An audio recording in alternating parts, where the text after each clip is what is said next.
अस्सलाम वालेकुम, welcome back again. आज हम केमिस्ट्री पार्ट 1 चैप्टर नंबर 8 के लेक्चर नंबर 13 को डिस्कस करेंगे।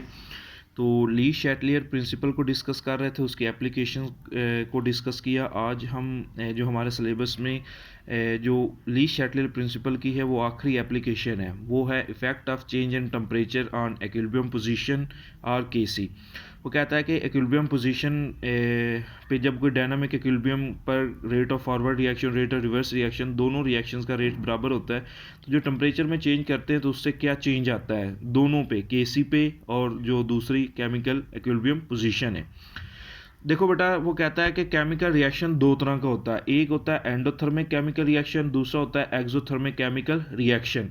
ये आपने ना ऐसे लिख लेना है, पहले एंडोथर्मिक केमिकल रिएक्शन या एंडोथर्मिक रिएक्शन की हेडिंग देख के यहाँ तक जो पॉइंट्स समझाने ये लिख लेने, फिर एक्सोथर्मिक की हेडिंग दे के वो पॉइंट्स लिख लेने हैं। देखो, एंडोथर्मिक केमिकल रिएक्शन में क्या होता है बेटा, हीट अब्जॉर्ब होती है, आप इस चीज़ से पहले वाकिफ़ है। और एक्सोथर्मिक केमिकल रिएक्शन में हीट क्या होती है, इवॉल्व होती है, मतलब खारिज होती है, रिलीज़ होती है। अच्छा, वो कहता है कि आपके पास एंडोथर्मिक केमिकल रिएक्शंस में बेटा, वो कहता है अगर हम टेम्परेचर बढ़ाते हैं तो वो कहता है कि आपके पास क्या होगा, जो इक्विलिब्रियम पोजीशन होगी वो एंडोथर्मिक प्रोसेस की फेवर में मूव करेगी। अब इसका मतलब क्या है, जो मैंने लाइंस ऊपर लिखी ना, the increase in temperature shifts the equilibrium position in direction of endothermic reaction. अब इस चीज़ को ना समझिएगा बेटा। देखो, मिसाल के तौर पर बेटा, के आई मैंने एस लिखा है, सॉलिड है। अब इसको के आई मैंने ए क्यू लिखा है, मतलब एक्वस, ये लिक्विड में कन्वर्ट करना है। साफ जाहिर है, आपको पता है कि किसी सॉलिड को हम हीट देंगे, मतलब कोई सॉलिड हीट अब्जॉर्व करेगा। ठीक हो गया, एंडो का मतलब क्या, हीट अब्जॉर्व करेगा, तब जाके वो लिक्विड में कन्वर्ट होता है। तो कहता है कि जब हम एक ऐसा केमिकल प्रोसेस जो कि एंडोथर्मिक नेचर में होगा, उसको हीट देंगे ना, मतलब कि उसके अंदर हीट हम ऐड करेंगे, उसका टेम्परेचर बढ़ाएंगे, तो आपके पास क्या होगा, वो उसकी फेवर में जाएगा। मतलब कि इस केमिकल रिएक्शन के अंदर क्या होगा, वो कहता है कि इक्विलिब्रियम बेटा फॉरवर्ड डायरेक्शन, मतलब एंडोथर्मिक रिएक्शंस को फेवर करेगी। वो कहता है कि a chemical reaction which is endothermic in nature by increasing temperature the equilibrium will shift toward the forward direction, and by decreasing temperature जो equilibrium पोजीशन है वो किस डायरेक्शन की तरफ मूव करेगी, रिवर्स रिएक्शन की तरफ बेटा मूव करेगी। तो एक्चुअली इसका मतलब ये है। तो अब ये थोड़ी सी ना बेटा टेक्निकल बातें हैं, इसको ना गौर से समझिएगा। एंडोथर्मिक केमिकल रिएक्शंस में क्या होता है, हीट चाहिए होती है, तो इसका मतलब जब हम टेम्परेचर बढ़ाएंगे तो आपके पास जो रिएक्शन या जो हमारे पास डायनामिक इक्विलिब्रियम है वो फॉरवर्ड डायरेक्शन में जाएगा। बट वो कहता है उसका टेम्परेचर डिक्रीज़ करने से वो कहता है कि आपके पास क्या होगा, जो इक्विलिब्रियम पोजीशन है या रिएक्शन होगा वो रिवर्स डायरेक्शन की तरफ शिफ्ट हो जाएगा।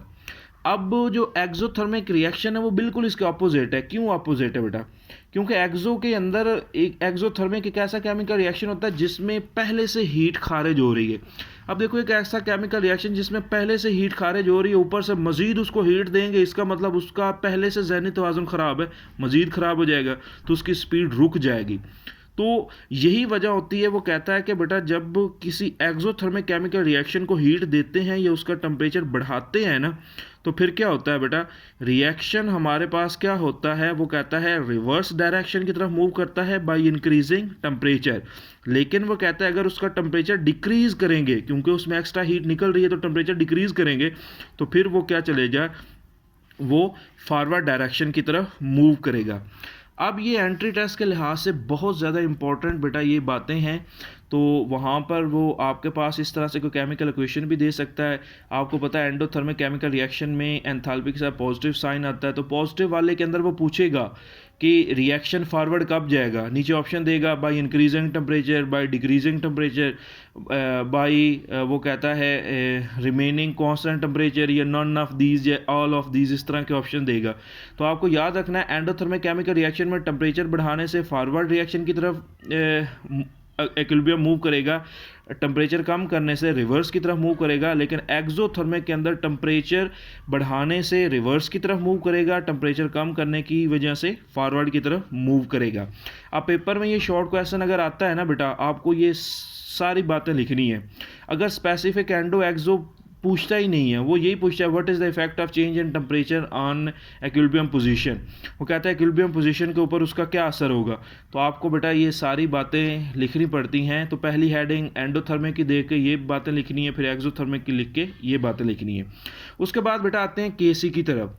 देखो केसी मैंने आपको बताया था कि बेटा आपके पास जो केसी होता है ये लाजमी तौर पे एक ही चीज़ पे इफ़ेक्ट होता है, और वो कौन सी चीज़ है बेटा, टेम्परेचर। अब ये एंड पे मैंने लिखा है वाई के सी चेंजेस, कि मतलब इक्विलिब्रियम कांस्टेंट क्यों चेंज होता है। ठीक हो गया।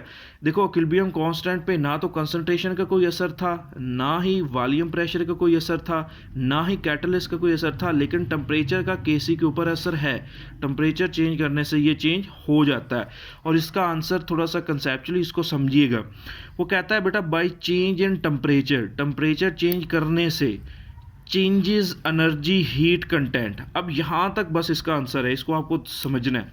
वो कहता है टेम्परेचर बढ़ाने से ना तो हम रिएक्टेंट की कंसंट्रेशन बढ़ाते हैं, ना हम प्रोडक्ट की कंसंट्रेशन बढ़ाते हैं, लेकिन वो कहता है टेम्परेचर बढ़ाने से एनर्जी जो हीट कंटेंट है, एनर्जी की जो मिकदार है वो तो चेंज हो गई है ना। उसकी हीट पहले कम थी ज़्यादा हो गई है, या पहले ज़्यादा थी तो कम हो गई है। हीट चेंज होने की वजह से वो कहता है कि केसी की वैल्यू हमारे पास क्या हो जाती है, चेंज हो जाती है। तो ये जो मैंने यहाँ से रेड के अंदर इसका आंसर बेटा सारा का सारा लिखा है, तो ये है कि इक्विलिब्रियम के ऊपर ये एंट्री टेस्ट का जो शॉर्ट क्वेश्चन या एमसीक्यूज होता है, तो वो पूछता है कि केसी क्यों चेंज होती है। तो चेंज इसलिए होती है कि उसके अंदर ना तो रिएक्टेंट की कंसंट्रेशन चेंज होती है, ना प्रोडक्ट की होती है, लेकिन टेम्परेचर चेंज करने से हीट कंटेंट या अमाउंट ऑफ हीट चेंज हो जाती है। क्लियर। उसके बाद एक और टॉपिक, इसी टॉपिक के अंदर एक और शॉर्ट क्वेश्चन रेज होता है, वो है what is the effect of solubility changes in temperature. वो कहता है बेटा आपके पास के जब हम टेम्परेचर चेंज करते हैं तो सॉल्युबिलिटी के ऊपर असर क्या पड़ता है। सॉल्युबिलिटी साल्ट्स की यहाँ पे डिस्कस की गई है बेटा। देखो तीन तरह का रिएक्शन होता है, एक एंडोथर्मिक रिएक्शन होता है, एक एक्सोथर्मिक रिएक्शन होता है, और एक क्या होता है, न्यूट्रल। वो कहता है एक ऐसा केमिकल रिएक्शन जिसके अंदर वो कहता है कि हम कोई साल्ट है उसको पानी में डिज़ोल्व करते हैं तो हीट अब्जॉर्ब वो करता है, तो उसका टेम्परेचर बढ़ाने से क्या होगा, उसकी सॉल्युबिलिटी भी बढ़ेगी क्योंकि फॉरवर्ड डायरेक्शन में मूव करेगा। ये आपने 9th क्लास सोल्यूशन चैप्टर के अंदर पढ़ा हुआ है कि effect of temperature on solubility. तो वही लॉन्ग क्वेश्चन 3 पॉइंट्स के अंदर लिखी हैं। वो कहता है कि एंडोथर्मिक रिएक्शन के अंदर हीट चूंकि अब्जॉर्ब होती है, टेम्परेचर बढ़ाने से सॉल्युबिलिटी भी क्या है, बढ़ेगी। लेकिन एक्सोथर्मिक के अंदर तो पहले हीट एक्स्ट्रा है, तो उसका मतलब इसकी हीट बढ़ाने से उसकी सॉल्युबिलिटी क्या हो जाएगी, डिक्रीज़ हो जाएगी, कम हो जाएगी। और वो कहता है कि ऐसा केमिकल रिएक्शन जिसके अंदर वो कहता है कि कोई चेंज नहीं आता, मतलब न्यूट्रल होता है, वो कहता है उसका टेम्परेचर कम करने से या ज़्यादा करने से उसकी जो सॉल्युबिलिटी है उसके ऊपर कोई भी असर नहीं पड़ता। तो ये आज बेटा इस लेक्चर के अंदर हमने सारी की सारी ली शैटले प्रिंसिपल के एप्लीकेशंस को डिस्कस कर लिया है। तो वैसे तो ये लॉन्ग क्वेश्चन बनता है, लेकिन ये अलग अलग एप्लीकेशन जैसे शॉर्ट क्वेश्चंस में आती हैं, तो इन सब को डिस्कस किया है। अगर किसी का कोई क्वेश्चन हो तो कमेंट बॉक्स के अंदर पूछ सकता है।